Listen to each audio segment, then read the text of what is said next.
Chapter 3.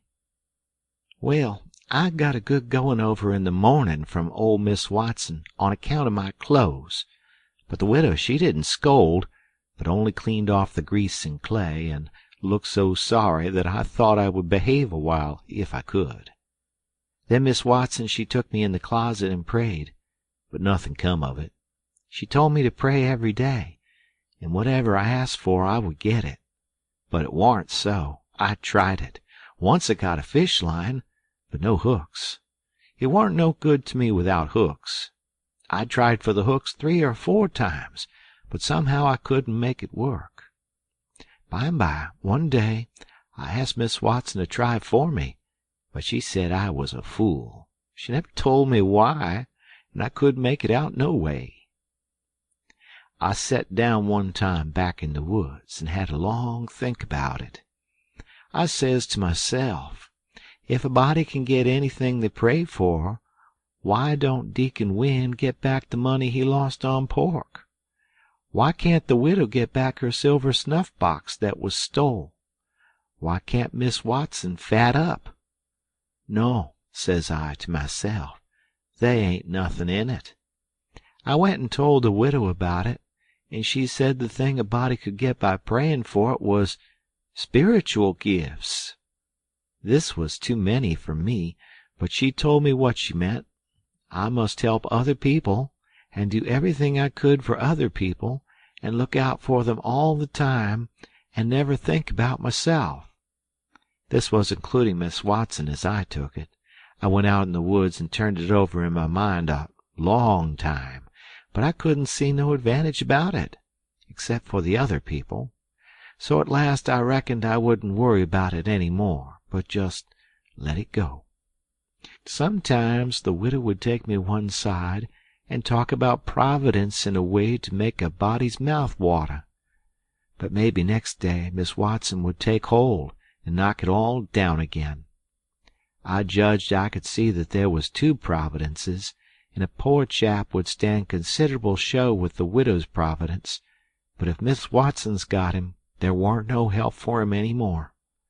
I thought it all out, and reckoned I would belong to the widow's if he wanted me, though I couldn't make out how he was a-goin' to be any better off than what he was before, seeing I was so ignorant and so kind o' low down and ornery. Pap he hadn't been seen for more than a year, and that was comfortable for me. I didn't want to see him no more. He used to always whale me when he was sober and could get his hands on me, though I used to take to the woods most of the time when he was around. Well, about this time he was found in the river drownded, about 12 mile above town, so people said. They judged it was him anyway. Said this drownded man was just his size, and was ragged, and had uncommon long hair, which was all like Pap, but they couldn't make nothin' out of the face, because it had been in the water so long it warn't much like a face at all. They said he was floatin' on his back in the water. They took him and buried him on the bank. But I warn't comfortable long, 'cause I happened to think o' somethin'. I knowed mighty well that a drownded man don't float on his back, but on his face. So I knowed then that this warn't Pap, but a woman dressed up in a man's clothes. So I was uncomfortable again. I judged the old man would turn up again by and by, though I wished he wouldn't. We played robber now and then about a month, and then I resigned. All the boys did. We hadn't robbed nobody, hadn't killed any people, but only just pretended. We used to hop out of the woods and go chargin' down on hog drivers and women in carts, taking garden stuff to market, but we never hived any of 'em. Tom Sawyer called the hogs ingots, and he called the turnips and stuff jewelry, and we would go to the cave and powwow over what we had done and how many people we had killed and marked, but I couldn't see no profit in it. One time Tom sent a boy to run about town with a blazing stick, which he called a slogan, which was the sign for the gang to get together, and then he said he had got secret news by his spies that next day a whole parcel of Spanish merchants and rich Arabs was going to camp in Cave Hollow with 200 elephants and 600 camels, and over 1,000 sumpter mules, all loaded down with diamonds, and they didn't have only a guard of 400 soldiers, and so he would lay an ambuscade, as he called it, and kill the lot and scoop the things. He said we must slick up our swords and guns and get ready. We never could go after even a turnip cart, but he must have the swords and guns all scoured up for it, though they were only lath and broomsticks, and you might scour at them till you rotted, and then they warn't worth a mouthful of ashes more than what they was before. I didn't believe we could lick such a crowd of Spaniards and Arabs, but I wanted to see the camels and elephants, so I was on hand next day, Saturday, in the ambuscade, and when we got the word we rushed out of the woods and down the hill. But there weren't no Spaniards and Arabs, and there weren't no camels nor no elephants. It weren't anything but a Sunday school picnic, and only a primer class at that.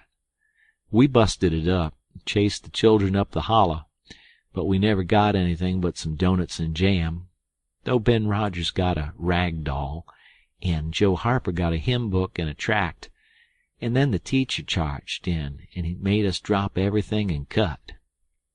I didn't see no diamonds, and I told Tom Sawyer so.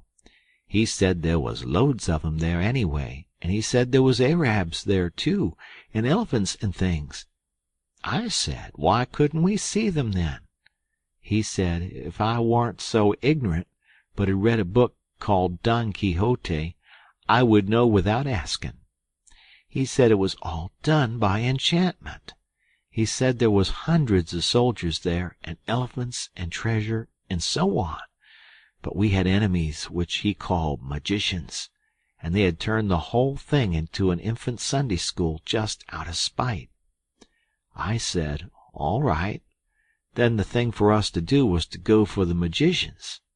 Tom Sawyer said I was a numbskull. Why, said he, a magician would call up a lot of genies, and they would hash you up like nothing before you could say Jack Robinson. They are as tall as a tree and as big around as a church. Well, I says, suppose we got some genies to help us. Can't we lick the other crowd then? How you going to get them? I don't know. How do they get them?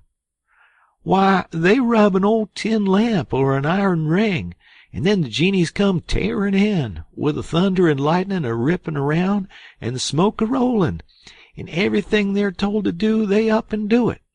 They don't think nothing of pulling a shot tower up by the roots and belting a Sunday school superintendent over the head with it, or any other man. Who makes them tear around so? Why, whoever rubs the lamp or the ring.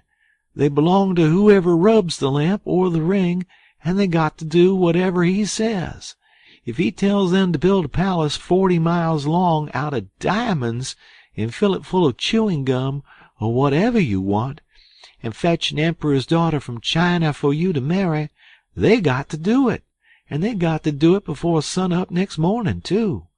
And more, they've got to waltz that palace around over the country wherever you want it, you understand. Well, says I think they're a pack of flatheads for not keeping the palace themselves instead of fooling them away like that. And what's more, if I was one of them, I would see a man in Jericho before I would drop my business and come to him for the rubbing of an old tin lamp. How you talk, Huck Finn! Why, you'd have to come when he rubbed it, whether you wanted to or not. What? And I as high as a tree and as big as a church? All right, then, I would come, but I'd lay I'd make that man climb the highest tree there was in the country. Shucks, it ain't no use to talk to you, Huck Finn. You don't seem to know anything, somehow. Perfect saphead. I thought all this over for 2 or 3 days. Then I reckoned I would see if there was anything in it. I got an old tin lamp and an iron ring, and went out in the woods and rubbed till I sweat like an Injun. calculating to build a palace and sell it. But it warn't no use. None of the genies come. So then I judged that all that stuff was only just one of Tom Sawyer's lies. I reckoned he believed in the Arabs and the elephants, but as for me, I think different. It had all the marks of a Sunday school. End of chapter.